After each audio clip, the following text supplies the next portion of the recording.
Hollywood, it's time now for...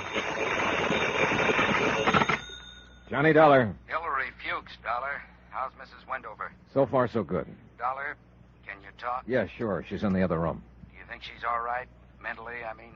I think she's all right enough to get by. I think she's scared to death of something or somebody. That business of the curse? Yeah. You know there isn't anything to that. There's something to it for her.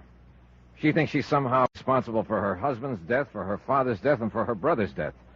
On the way here, she mentioned just like that someone else was going to die. Or words to that effect. Who? I don't know.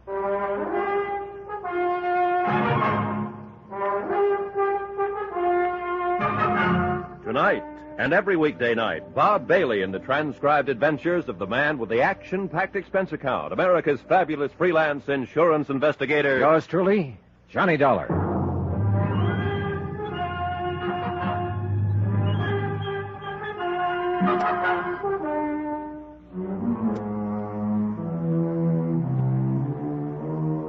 Expense account submitted by Special Investigator Johnny Dollar to the Universal Adjustment Bureau, Hartford, Connecticut. The following is an accounting of expenditures during my investigation of the Tears of Night matter.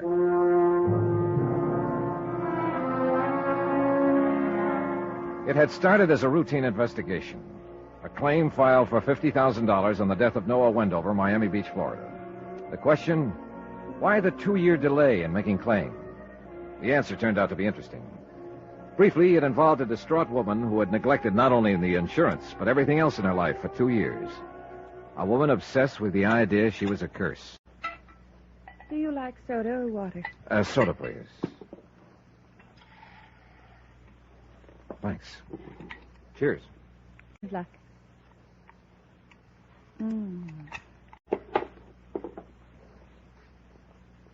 What's your name again? Johnny Dollar. Oh, yes, that's right. Mr. Fuchs introduced us, didn't he? Do you think he'll be able to straighten out all my business affairs for me? Yes, I think so, Mrs. Wendover. Including the insurance? Including the insurance, yes. Well, you're worried about the claim, aren't you? Well, I'm paid to worry about it. I'm not so worried now as when I first came to Miami Beach. I think I understand why it took all this time for the claim to be filed. You mean you've met me and you think I'm kind of, not all there or something? Well, I suppose Mr. Fuchs explained how badly I've managed things for the last 2 years. he showed me how you've let your affairs go to the devil, if that's what you mean. I'm glad you finally turned it all over to him. I think he'll take care of it for you. I behaved rather badly in Mr. Fuchs' office, didn't I? Well, I wouldn't say that. Poor Mr. Fuchs. He was frightened, I think. I don't know what it is, really. I mean, he mentioned that you were in town investigating my claim on Noah's death. I felt I should talk to you. That's why I had him call you. I wanted to tell you about the curse. There's no such thing, you know, Mrs. Wendover. I know. I couldn't have been responsible for Dad's death. It was a heart attack many years ago. I was away at school in New York, and Jim, my brother being killed in Korea, I couldn't have had anything to do with that. And Noah, I loved him very much. I'm not cursed, am I? No, you certainly aren't. All of these deaths around you have been tragic, doubly so, because you seem to have been very fond of the people. But you aren't responsible in any way. I like you. You're very nice. If you have any questions you want to ask me about Noah, I'd be glad to answer them. I really would. I'm all right now. Really, I am. Well, when we left Mr. Fuchs' office, you talked a lot about that curse business. Yes, I'm ashamed. Were you still thinking of that when you spoke to me in the car? Did I speak to you in the car? Yes. You know, I can't remember riding in the car at all. I've been standing here talking to you, and I've been wondering all this time how we got here. Do you mind if I help myself? No. We drove over together from Hillary Fuchs' office. I drove you here. Oh. Some things I just blank out. I've talked to a psychiatrist, you know. I've been under treatment for several months. He says I established a strong pattern when Noah died of shutting things out, of just forcing my mind to become blank. He's trying to help me get over it. What did I say in the car? You said you were cursed and you wondered if he would die. Oh, dear. Who's he? Teddy. Teddy, Teddy Davis.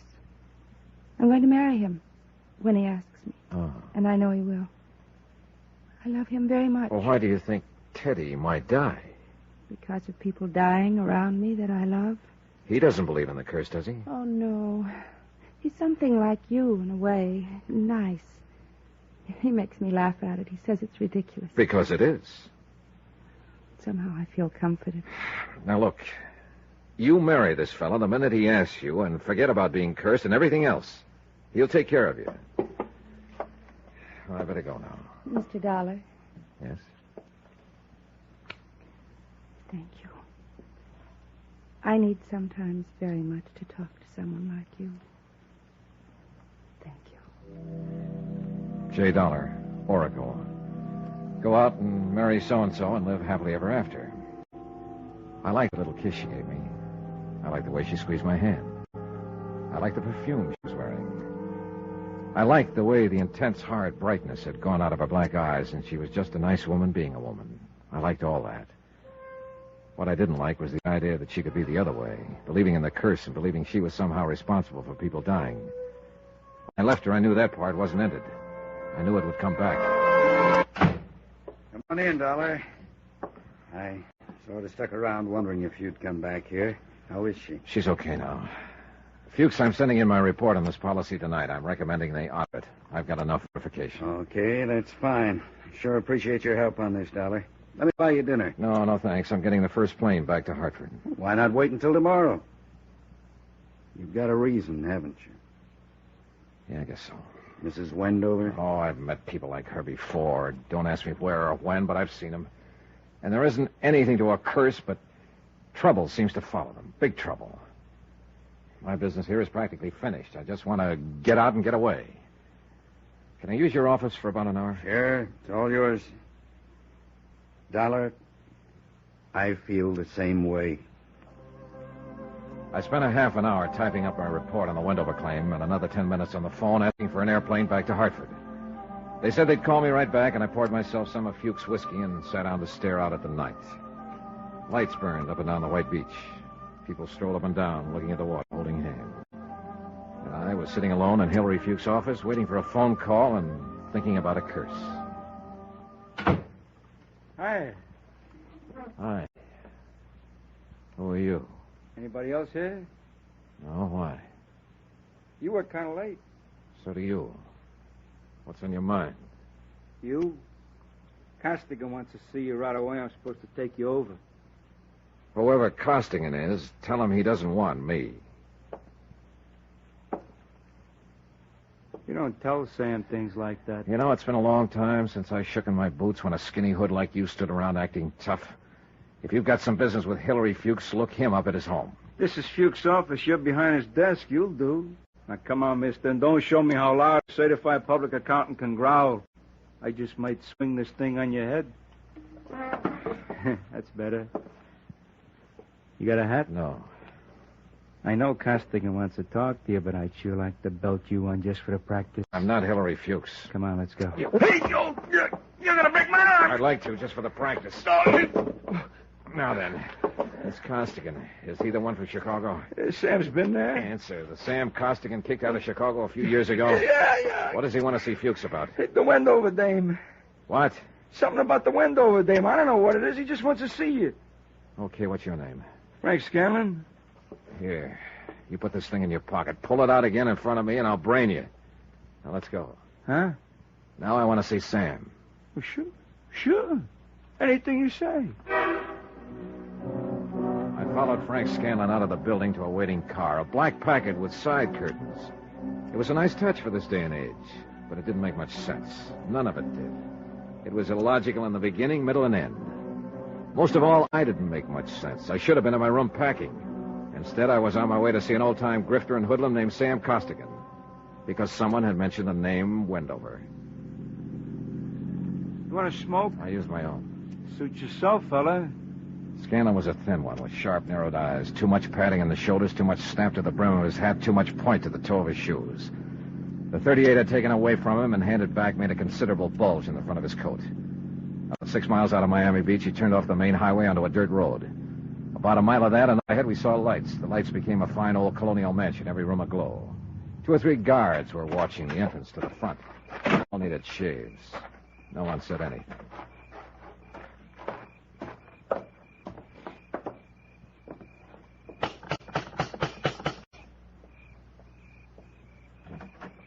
Yeah? It's me, Feely. This here is Hillary Fuchs. Sam wants to see him. Morning. How are you feeling, Mr. Feely? What kinds of punks are on nowadays? I wouldn't get frisky with him if I was you. He's a pretty touchy fella. It's so. Yeah. This way. Come on. He led me into the main foyer, where a hat-check girl with a lot of red hair stood ready for the evening's business, which hadn't begun yet. On the right, what had been the dining room of the old house was now a circular bar that could seat 25 or 30. To the left, in what had been the parlor and library, I counted 2 craft tables, 2 roulette tables, and 2 blackjack stands. Beyond all this, on a screen porch, a 5-piece combo made music. A few tables and head waiters stood around looking bored. Scanlon led me upstairs, and we stopped in front of a wide white door marked private. I thought he was going to knock. Instead, he whirled around very quickly and stuck the same old .38 about 2 inches into my ribs. Now let's stand steady. Feely! Eddie! He giving you trouble, Frankie? Nah. I will, Buster. I'll give you plenty of trouble if you want it. Hear how he talks to me? I'll crack him up a little for you if you like, Frankie. Nah. He got business with Sam right now. We'll take care of our business with him later on. However you say it, Frankie. I just wanted you to remember that. I will. The same way I remember a dirty newspaper story. Know something? I'm looking forward to you.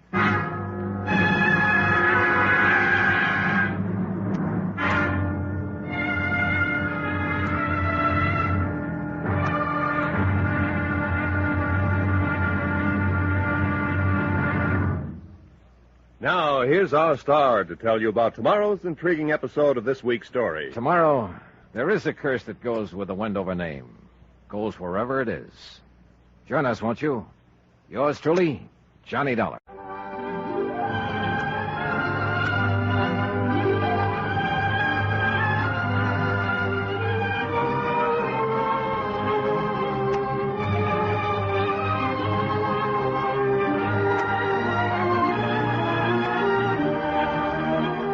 Yours truly, Johnny Dollar, starring Bob Bailey, is transcribed in Hollywood. Written by John Dawson. It is produced and directed by Jack Johnstone. Be sure and join us tomorrow night, same time and station, for the next exciting episode of Yours truly, Johnny Dollar. Roy Rowan speaking.